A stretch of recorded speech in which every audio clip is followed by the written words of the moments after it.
Hello everyone, welcome back to the class. So guys, it's our day 6 of 8-day marathon of costing and taxation. हम लोगों का costing and taxation का हम लोग 8 दिन का मैराथन रखे हैं, जिसमें हम लोग 5 दिन थोड़ा पहले कर दिए थे, बीच में गैप हो गया, लेकिन आज हम लोगों का छठा दिन है। हम लोग फिर उसी जोश के साथ स्टार्ट करेंगे हम लोगों का क्लास। ठीक है, चलो स्टार्ट करते हैं आज का class. Let's get started.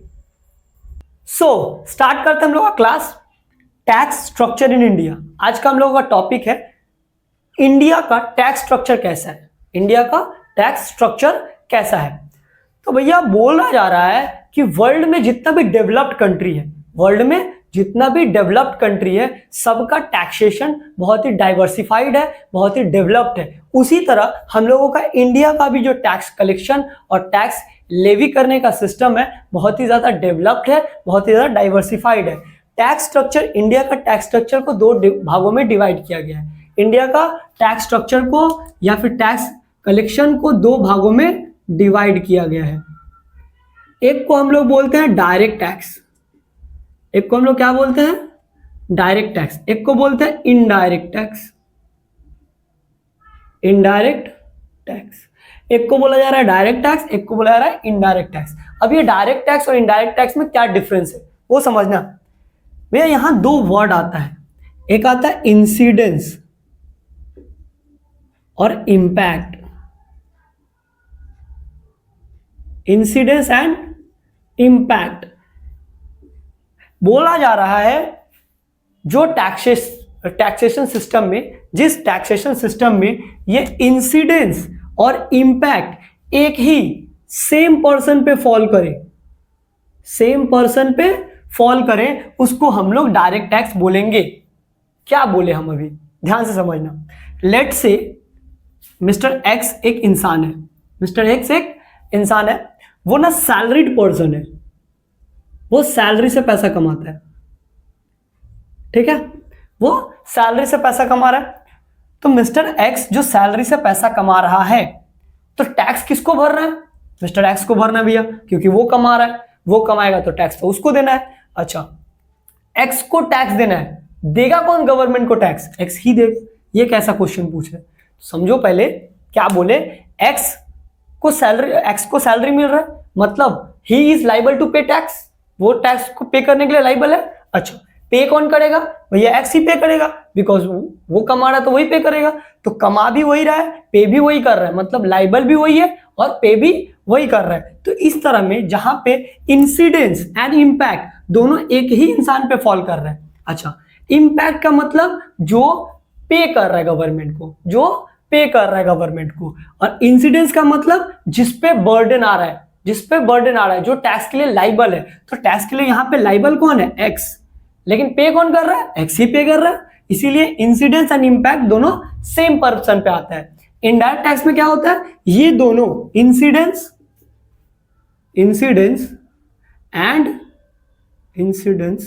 And impact,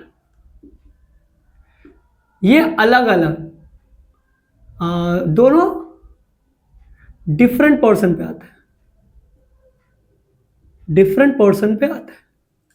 एक बार इसका एग्जांपल बात समझना। ये मिस्टर एक्स जो है, मिस्टर एक्स है, एक शॉप में गया, एक दुकान में गया और टीवी खरीदा। क्या किया?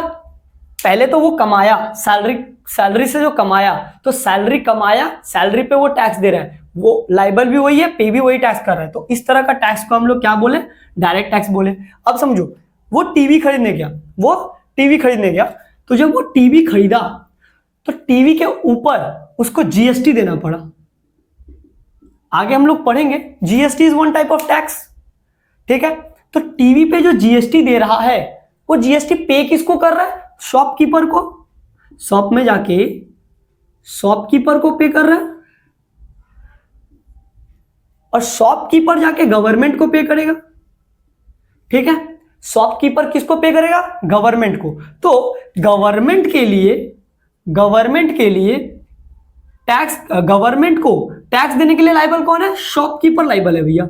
एक टीवी पे जो टैक्स लगा हुआ है, उसको गवर्नमेंट को देने के लिए कौन लाइबल है? शॉपकीपर लायबल है, शॉपकीपर को गवर्नमेंट को टैक्स देना पड़ेगा। जो दुकानदार है, दुकानदार टैक्स देगा गवर्नमेंट को। बट ध्यान से समझना, टैक्स का बर्डन किसके ऊपर आ रहा है? टैक्स का बर्डन तो एक्स के ऊपर आ रहा है।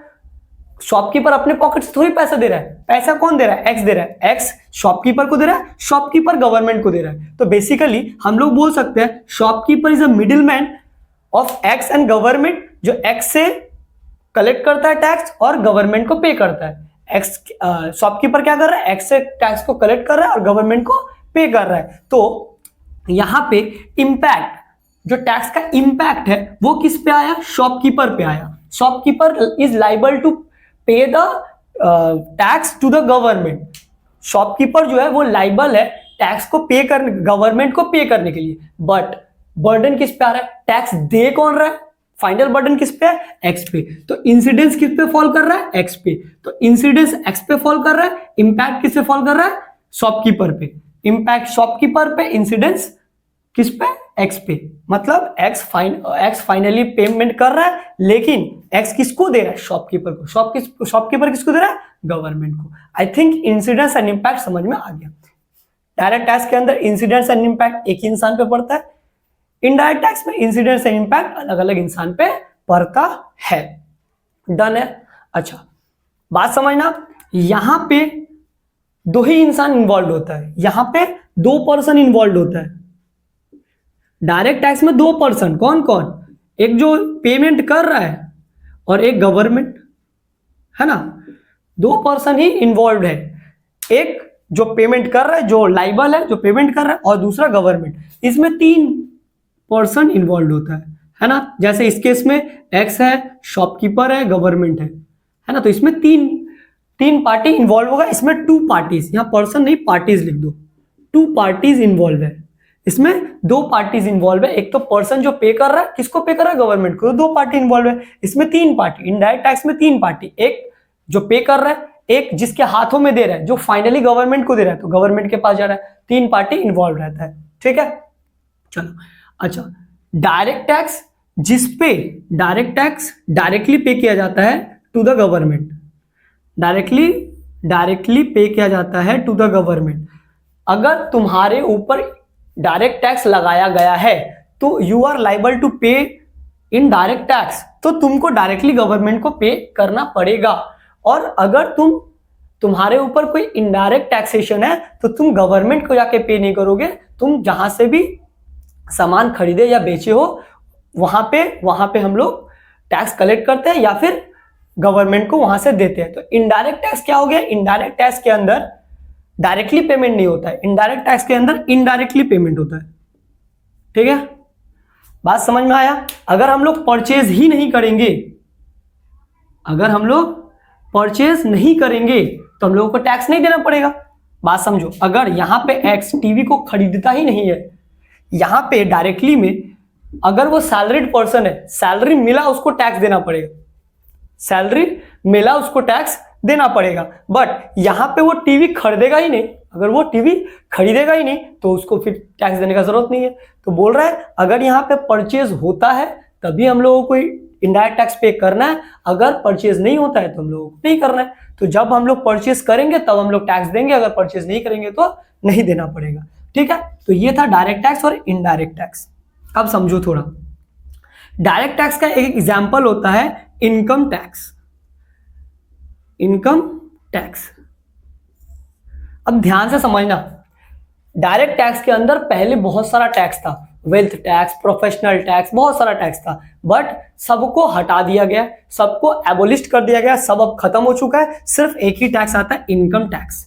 क्या आता है? Income tax. डायरेक्ट टैक्स का एग्जांपल क्या है? Income tax. लेकिन एमसीक्यूज में तुम लोगों को प्रोफेशनल टैक्स, वेल्थ टैक्स दे सकता है, तो याद रखना wealth tax, professional tax, income tax, ये सारा डायरेक्ट टैक्स के अंदर आता है। बट आज के दिनों में wealth tax and professional tax कहीं भी नहीं एप्लीकेबल है, ठीक है।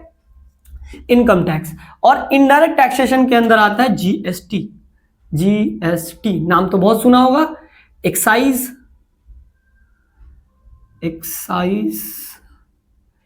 उसके बाद आता है एक्साइज ड्यूटी, कस्टम ड्यूटी, ये कुछ GST, excise duty, custom duty indirect taxes का एग्जाम्पल है, ठीक है।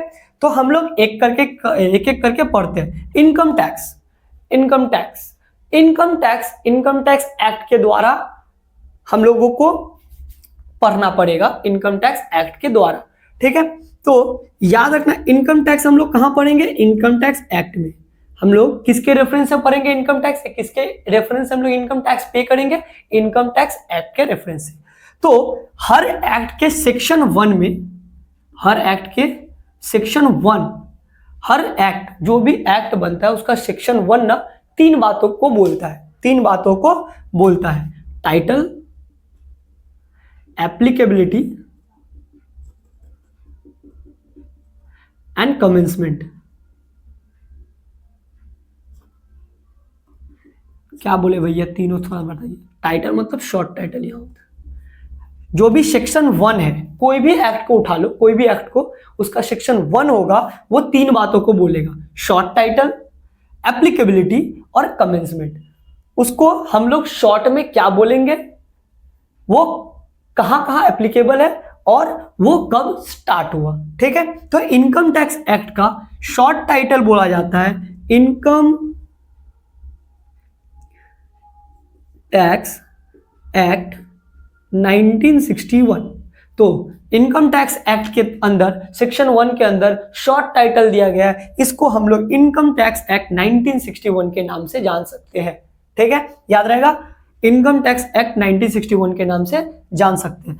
एप्लीकेबिलिटी, इसको होल ऑफ इंडिया में एप्लीकेबल है, होल ऑफ इंडिया। पहले ये एक्सेप्ट जम्मू एंड कश्मीर था, बट ये अब पूरे होल ऑफ इंडिया में एप्लीकेबल है। कमेंसमेंट, याद रखना 1 अप्रैल 1962 से ये एप्लीकेबल है, 1 अप्रैल 1962 से ये एप्लीकेबल है। ध्यान में रखना पूरा बात, income tax act 1961 whole of India पे 1 अप्रैल 1962 से ये एप्लीकेबल है। नाम 1961 है लेकिन ये एप्लीकेबल कब से हुआ था, 1962 से। हम लोग जब हिस्ट्री ऑफ टैक्सेशन पढ़े थे तब भी हम लोग ये पढ़े थे कि 1 अप्रैल 1962 से इनकम टैक्स एक्ट कमेंस हुआ था। डन है, इनकम टैक्स समझ में आया। अच्छा, इसका कुछ फीचर्स है जिसमें हम लोग पढ़ेंगे कि ये एक तरह का डायरेक्ट टैक्स है, ये जिस पे इसका इंपैक्ट पड़ता है उसी पे इंसिडेंस पड़ता है, उसी को पैसा देना पड़ता है। इसमें हम लोग जब इनकम टैक्स पढ़ेंगे आगे वाले क्लासों में तो हम लोग डेफिनेशंस में प्रीवियस ईयर और असेसमेंट ईयर के बारे में पढ़ेंगे।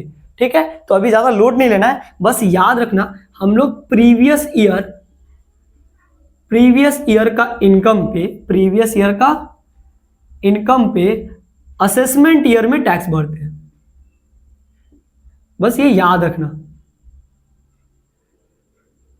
जो प्रीवियस ईयर में इनकम करते हैं उस पे हम लोग असेसमेंट ईयर में टैक्स भरते हैं। अब ये होता क्या, हम लोग अगले क्लास में इसको बहुत ही डिटेल में समझेंगे।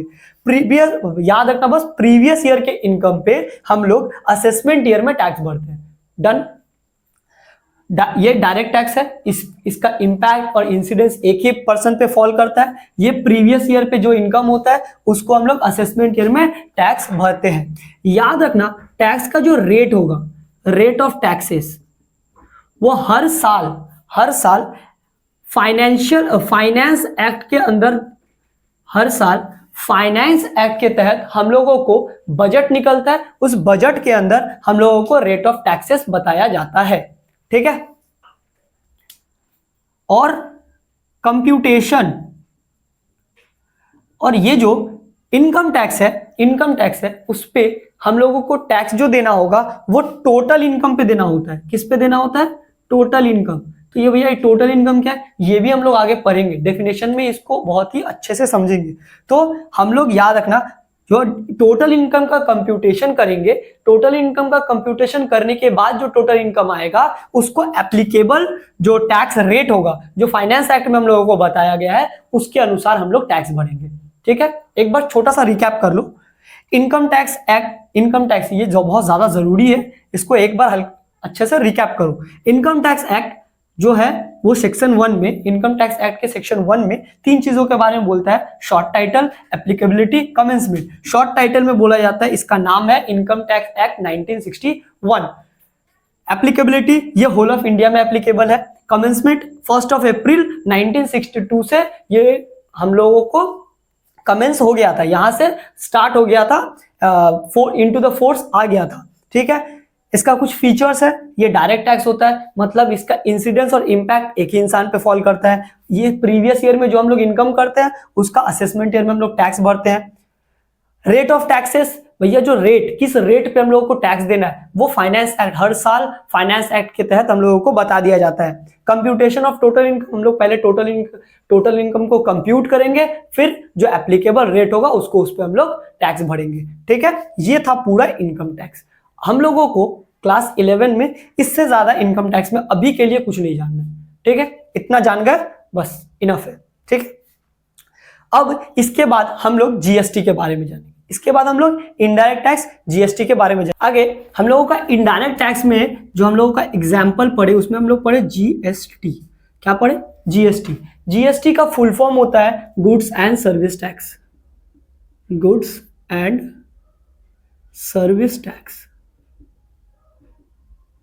अब ध्यान से समझना, पहले जीएसटी से पहले बहुत सारा इनडायरेक्ट टैक्स था, वैट था, सर्विस ड्यूटी था और बहुत सारा अलग अलग तरह का सेल्स टैक्स था। उस सबको हटा के क्या क्या था? VAT, sales tax, service tax, ठीक है, सर्विस ड्यूटी, ये सबको हटा के या फिर बोलेंगे मर्ज करके एक इंटीग्रेटेड, सबको मिला के एक इनडायरेक्ट टैक्स, एक स्लोगन के साथ वन कंट्री वन टैक्स, इस स्लोगन के साथ एक सारे जो इतना सारे इनडायरेक्ट टैक्स था सबको मर्ज करके वन कंट्री वन टैक्स किया गया, जिसका नाम रखा गया goods and service tax. Goods and service tax, जिसको हम लोग शॉर्ट फॉर्म में जीएसटी बोलते हैं। ये एक इनडायरेक्ट टैक्स, ये एक इनडायरेक्ट टैक्स है। अगर हम लोग सामान खरीदेंगे, हम लोग सर्विस यूज करेंगे, then we have to pay GST, otherwise we don't have to pay GST. अगर हम लोग किसी सामान का यूज करेंगे, हम लोग सामान को खरीद रहे हैं, हम लोग सर्विस को परस्यू कर रहे हैं, देन हम लोगों को टैक्स भरना है, अदरवाइज नहीं भरना है। ठीक है, तो जीएसटी सेक्शन 1, जीएसटी जो है जीएसटी एक्ट 2017, जीएसटी एक्ट 2017 का है। हम लोग इसको अगर सेक्शन 1 के बारे में बोले तो अभी हम लोग बोले सेक्शन 1 डील करता है 3 चीजों में। शॉर्ट टाइटल तो इसका नाम है integrated goods and service tax, service tax 2017। ठीक है, applicability whole of India, whole of India. याद रखना, जब ये स्टार्ट हुआ था, जब जीएसटी पहला बार इंट्रोड्यूस हुआ था, तब whole of India except Jammu and Kashmir था। याद रहेगा, जब ये एप्लीकेबल हुआ था, जब नया नया आया था, तब इसका applicability whole of India except Jammu and Kashmir था। बाद में जम्मू एंड कश्मीर जब यूटी बना, तब उसको यहां से एक्सेप्ट वाला जो सेक्शन था उसको हटा दिया गया, पोर्शन था उसको हटा दिया गया। अभी होल ऑफ इंडिया में एप्लीकेबल है, होल ऑफ इंडिया में एप्लीकेबल है। और ये 1 जुलाई 2017, 1 जुलाई 2017 से कमेंसमेंट में आ गया। ठीक है, तो integrated goods and service tax 2017 whole of India में एप्लीकेबल, और ये स्टार्ट कब हुआ? 1 जुलाई 2017। ठीक है, याद रखना 19 दिसंबर 2014। ठीक है, इसमें 19 दिसंबर 2014 में जीएसटी बिल को पार्लियामेंट में लेके आया गया, प्रपोज्ड किया गया। जीएसटी बिल प्रपोज्ड मतलब 19 दिसंबर 2014 को पार्लियामेंट में जीएसटी बिल लाया गया। कब लाया गया? 19 दिसंबर 2014। ठीक है, और 6 मई 2015 को सेंट्रल गवर्नमेंट इसको पास कर गया। Central government passed the bill, central government passed the bill. कब बिल पास किया? 6 मई 2025, 6 मई 2025 को यह बिल पास किया गया। 19 दिसंबर 2014 को जीएसटी बिल को प्रपोज किया गया पार्लियामेंट में और 1 जुलाई 2017 से कमेंसमेंट में आ गया। डन है। जीएसटी के अंदर 3 तरह का जीएसटी होता है, 3 टाइप ऑफ जीएसटी होता है। एक को हम लोग सीजीएसटी बोलते हैं, एक को हम लोग एसजीएसटी बोलते हैं और एक को हम लोग आईजीएसटी बोलते हैं। सीजीएसटी का मतलब central goods and service tax and service tax. इसका state goods and service tax. अच्छा, स्टेट के साथ यूजीएसटी भी होता है, यूटीजीएसटी मतलब यूनियन टेरिटरी से स्टेट का जगह जाओ, जो स्टेट नहीं है जो यूनियन टेरिटरी के अंदर आता है वो यूनियन टेरिटरी जीएसटी। आईजीएसटी का मतलब होता है इंटीग्रेटेड जीएसटी। ठीक है। अच्छा, एक चीज है बस याद रखना, ये अगर याद रख पाओ तो, ज्यादा कुछ नहीं बोल रहे हैं, बस याद रखना ये सप्लाई पे लगता है। जीएसटी किस पे लगता है? सप्लाई पे। ठीक है। अब सप्लाई क्या होता है? सप्लाई अपने आप में बहुत बड़ा टॉपिक है, जब हम लोग जीएसटी पढ़ेंगे तब इसके बारे में जानेंगे। अभी याद रखना ये सप्लाई पे रखता है। 2 तरह का सप्लाई है। एक होता है अगर हम लोग विद इन अ स्टेट, अगर विद इन अ स्टेट हम लोग सप्लाई करते हैं तब हम लोग सीजीएसटी और एसजीएसटी लगाते हैं। इसको हम लोग इंट्रा स्टेट सप्लाई बोलते हैं। अगर विद इन अ स्टेट, मान लो हम लोग वेस्ट बंगाल में, वेस्ट बंगाल के अंदर कहीं भी, मुर्शिदाबाद, दार्जिलिंग, कोलकाता, कहीं भी हम लोग सप्लाई करते हैं तो हम लोग एसजीएसटी और सीजीएसटी लगाएंगे। और अगर हम लोग वेस्ट बंगाल में बैठ के बिहार, महाराष्ट्र, अलग स्टेट में हम लोग अगर सप्लाई करते हैं तब हम लोगों को आईजीएसटी या इंटीग्रेटेड जीएसटी लगता है। डन है। यहीं तक हम लोगों को जीएसटी के बारे में जानना है। इसके बाद जो है जब हम लोग जीएसटी पढ़ेंगे इसको डिटेल में समझेंगे। ठीक है। एक बार रिकैप कर लेते हैं। जीएसटी का पूरा नाम integrated goods and service tax 2017 है। ये जीएसटी एक्ट, यहाँ पे हम लोग लिखना भूल गए, integrated goods and service tax act है 2017। ये होल ऑफ इंडिया में एप्लीकेबल है। 1 जुलाई 2017 से कमेंसमेंट हुआ था इसका। 19 दिसंबर 2014 को ये पार्लियामेंट में ये बिल दिया गया था, प्रपोज किया गया था। 6 मई 2015 को सेंट्रल गवर्नमेंट जो है उसको पास कर दिया था और 1 जुलाई 2017 से ये कमेंसमेंट में आ गया। ठीक है। इसमें 3 तरह का टैक्स होता है, CGST, SGST, IGST. CGST, SGST कब लगता है? जब इंट्रा स्टेट सप्लाई हो। याद रखना, intra state supply. Intra state supply मतलब अगर with in a state supply हो, विद इन अ स्टेट में हम लोग सेल या परचेज कर रहे हैं तब। और आईजीएसटी कब लगता है? जब हम लोग स्टेट के बाहर दूसरे स्टेट में जब सप्लाई करते हैं उसमें आईजीएसटी लगता है। ठीक है। ये था पूरा जीएसटी। ठीक है। चलो हम लोगों का आगे हम लोग पढ़ेंगे आर्टिकल 265। हम लोगों का कॉन्स्टिट्यूशन के अंदर आर्टिकल 265 बोल रहा है कि कोई भी इंसान टैक्स को कलेक्ट नहीं कर सकता है अगर उसको लॉ अथॉरिटी नहीं देता है। अगर लॉ जिसको लॉ अथॉरिटी देगा वही सिर्फ टैक्स को लेवी कर सकता है, मतलब टैक्स इंपोज कर सकता है और टैक्स कलेक्ट कर सकता है। तो अगर तुमको टैक्स को इंपोज करना है या फिर लेवी करना है और कलेक्ट करना है, कलेक्ट द टैक्स, क्या बोले? अगर लेवी करना है मतलब टैक्स को लगाना है, टैक्स को इंपोज करना है किसी पे, और कलेक्ट करना है टैक्स, इसके लिए तुमको क्या चाहिए? Authority of law. तुमको लॉ ऑथोराइज्ड करना चाहिए कि भैया you are authorized to levy और कलेक्ट द टैक्स। ठीक है। इसका भी रेमेडी हम लोगों को आर्टिकल में, हम लोगों का कॉन्स्टिट्यूशन भी मिलता है। हम लोगों के कॉन्स्टिट्यूशन के 7th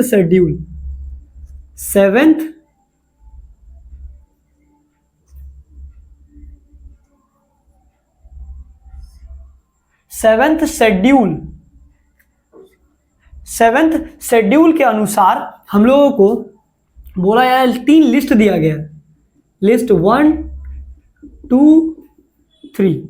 हम लोगों को 7th शेड्यूल के अनुसार हम लोगों को 3 लिस्ट दिया गया है जो पावर देता है, जो ऑथोराइज्ड करता है अलग अलग गवर्नमेंट को टू इम्पोज लेवी टैक्स और कलेक्ट टैक्स। तो लिस्ट 1 जो है वो सेंटर या सेंट्रल गवर्नमेंट को पावर देता है। सेंट्रल गवर्नमेंट को पावर देता है कि तुम इस चीजों पे टैक्स को लेवी कर सकते हो, कलेक्ट कर सकते हैं। जो 2 है, जो हम लोगों का 7th शेड्यूल का लिस्ट 2 है, वो स्टेट को पावर करता है। एक सेंट्रल गवर्नमेंट को इंपावर कौन कर रहा है? लिस्ट 1। स्टेट गवर्नमेंट को इंपावर कौन कर रहा है? लिस्ट 2। तो स्टेट 3 किसको कर रहा है? लिस्ट 3 किसको कर रहा होगा? बोथ। कुछ मामलों में दोनों का सहमति, integrated central government state government दोनों मिलकर टैक्स को इंपोज करता है और कलेक्ट करता है। ठीक है, लिस्ट 1, 2, 3 ये हम लोगों का 7th schedule of the constitution में बोला गया है। ठीक है, और आर्टिकल 265 में ये बोला गया है कि अगर किसी भी संस्था को या फिर कोई भी गवर्नमेंट को इंपोज करना है टैक्स को या फिर कलेक्ट कर रहा है, उसके लिए उसको ऑथोरिटी ऑफ लॉ चाहिए, मतलब लॉ उसको ऑथोराइज्ड करना चाहिए कि you are authorized to impose और कलेक्ट द टैक्स। डन। चलो आगे बढ़ते हैं। अगला टॉपिक हम लोगों का stage in the imposition of income tax. Income tax को इंपोज करने में क्या क्या स्टेप्स को फॉलो करना पड़ता है। सबसे पहले आता है डिक्लेरेशन ऑफ लायबिलिटी। सबसे क्या पहले क्या आता है? Declaration of liability. Declaration of liability का मतलब एक बंदा, एक पर्सन किस किस चीजों के लिए लाइबल है। लेट से वो सैलरी से पैसा कमा रहा है, लेट से उसका कोई बिजनेस चल रहा है, ले उसको गिफ्ट मिला, मान लो उसको कोई गिफ्ट मिला, या फिर वो लॉटरी में पैसा जीत गया, या फिर वो कहीं पे ट्यूशंस पढ़ा रहा है, अलग से उसको ट्यूशंस पे पैसा मिल रहा है। ये जो चीजें हैं, ये जो चीजें अलग अलग जगह पे वो काम कर रहा है, जहां से अलग अलग जगह से पैसा उठा रहा है, तो यहाँ पे सबसे पहले हम लोगों को बताना है कि कहां से वो पैसा कमा रहा है जिसके लिए उसको टैक्स देना पड़ेगा। इसको बोलते हैं डिक्लेरेशन ऑफ लायबिलिटी कि भैया हम यहां से पैसा कमाए हैं तो मेरे को टैक्स देना है। तो ये होता है डिक्लेरेशन ऑफ लायबिलिटी। किस किस जगह से तुम पैसा कमाया है जहां से तुमको टैक्स बनता है। टैक्स बनता है कि हम भैया यहां से हम पैसा कमाया, मेरे को इस पे टैक्स देना है। तो ये होता है डिक्लेरेशन ऑफ लायबिलिटी, मेरा कितना लायबिलिटी है। असेसमेंट मतलब अब देखो सैलरी हुआ तो कितना सैलरी होगा, कितना पे हम लोग को टैक्स देना है, सरकार कुछ छूट दिया है, तो सब कुछ का हिसाब किताब करने को असेसमेंट बोलते हैं। ठीक है, सब कुछ को हिसाब किताब क्वांटिफाई करना कि हम लोग एक्चुअली हमको कितना टैक्स देना है, सैलरी में कितना सैलरी का टैक्स, कितना सैलरी पे टैक्स देना है, कितना मेरे को छूट मिल रहा है, बिजनेस इनकम हुआ तो कौन कौन सा छूट मिलने के बाद मेरे को कितना रुपया पे टैक्स देना है। तो मतलब वो जो क्वांटिफाई कर रहा है, कितना क्वांटिटी, कितना अमाउंट पे मेरे को टैक्स देना है, उसको असेसमेंट बोलते हैं। ठीक है, उसके बाद आता है रिकवरी ऑफ टैक्स। तो रिकवरी ऑफ टैक्स का मतलब होता है, देखो इनकम टैक्स जो है ना वो वॉलंटरी हम लोगों को खुद से देना पड़ता है। हर साल इनकम टैक्स रिटर्न फाइल करना पड़ता है, उसके बाद उस पर जो भी टैक्स होगा उसको हम लोग को पे करना पड़ता है। अगर तुम नहीं देता है, अगर तुम नहीं दिया तो इनकम टैक्स एक्ट के अंदर बहुत सारा प्रेस्क्राइब्ड मैनर है जिसके अनुसार तुमको फाइन लगाया जाएगा, तुमसे रिकवरी किया जाएगा टैक्स का। ठीक है, डन है। तो stage of imposition of tax, income tax इतना ही है। डन। चलो हम लोगों का आज का लास्ट टॉपिक है tax planning, tax avoidance, tax evasion. ठीक है, 3 चीज है, बड़े ध्यान से समझना। इजी टॉपिक है, tax planning, tax avoidance, tax evasion. ठीक है, तीनों को रिलेट करके पढ़ाएंगे तो जल्दी समझ में आ जाएगा। टैक्स प्लानिंग क्या होता है, टैक्स अवॉइडेंस क्या होता है, टैक्स इवेशन क्या होता है। तो टैक्स प्लानिंग का मतलब होता है हम लोग लीगल तरीके से जो हम लोगों का टोटल बर्डन है, टोटल टैक्स बर्डन है, टोटल टैक्स का जो बर्डन है उसको हम लोग लीगली जो भी इनकम टैक्स के अंदर डिडक्शंस, एग्जेम्पशन वो दिया हुआ है, हम लोग कहीं पे पैसा लगाते तो उसका डिडक्शन, किसी पे इन्वेस्ट करने से मेरे को किसी चीज में पैसा का डिडक्शन मिलता है, हम लोग LIC में पैसा जमा करते तो उसका डिडक्शन मिलता है, पेंशन फंड में देने से, तो बहुत सारी जगह पे हम लोगों को डिडक्शंस मिलता है, एग्जेम्पशंस मिलता है। तो उस डिडक्शंस का, एग्जेम्पशंस का लाभ उठाना, फुल एडवांटेज लेना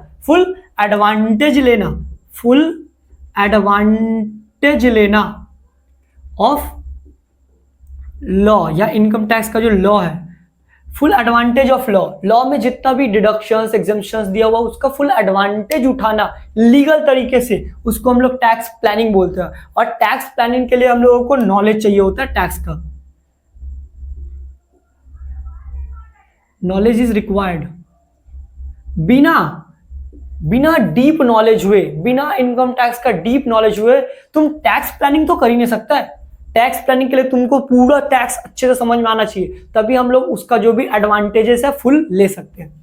टैक्स अवॉइडेंस क्या होता है?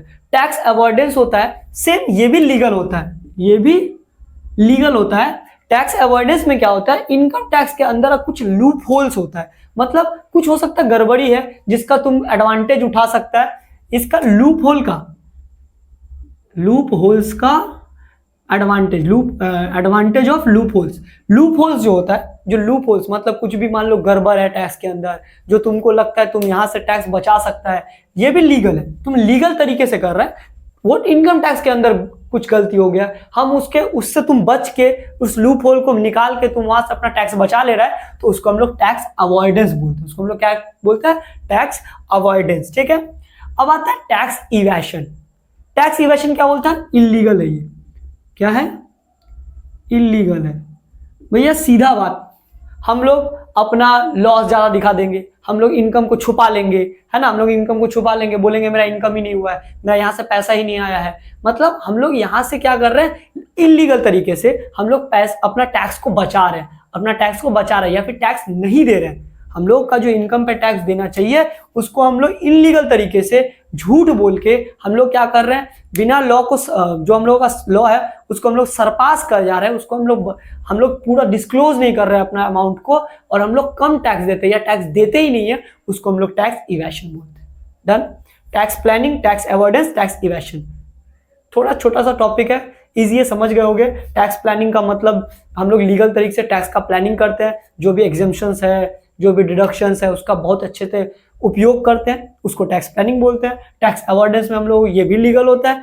टैक्स में जो लूप होल्स है, कुछ गड़बड़ी है, उसका तुम फायदा उठाता है। टैक्स इवेशन इलीगल होता है, मतलब तुम इलीगल तरीके से पैसे वैसे को कहीं पे रख दिए, तुम बोल रहे हो मेरे पास पैसा है ही नहीं, तुम इनकम को डिस्क्लोज नहीं कर रहे हो, जिससे कि तुम्हारा टैक्स कम देना पड़ रहा है या फिर तुमको टैक्स देना ही नहीं पड़ रहा है, इसको हम लोग टैक्स इवेशन बोलते हैं, और ये इलीगल होता है। डन। तो हम लोगों का चैप्टर 1 पूरा का पूरा खत्म हो गया, चैप्टर 1.1।